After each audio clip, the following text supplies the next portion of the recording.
So this is just a no-sew face mask, right? I just took a square piece of fabric that side to side, you can see I have laid out on the table there. It's about 22 inches wide, okay, left to right, and then top to bottom, it's gonna be about 15 inches. So once you get your fabric, and you're gonna need it to be long, okay, so a bandana works.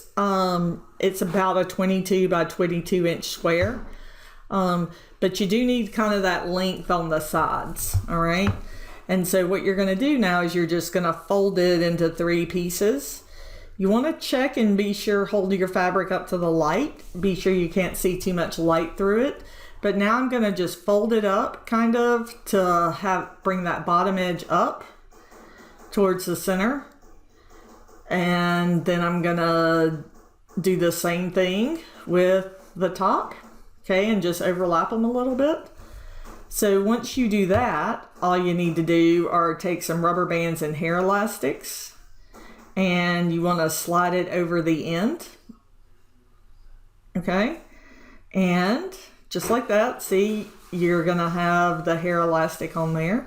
I like the hair elastic just over a rubber band because it won't pull your hair. And once you do that, you just slide it on.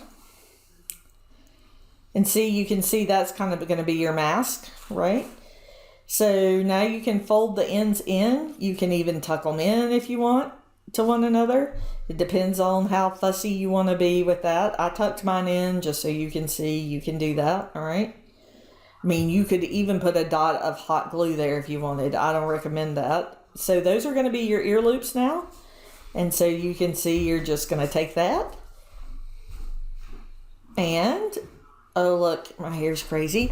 See, you're just going to loop those over your ears and you're ready to go. Of course, these aren't going to stop everything, but the effort here is minimizing. And so then you can see you have your mask cover ready to go. Hope this helps. You guys stay safe out there.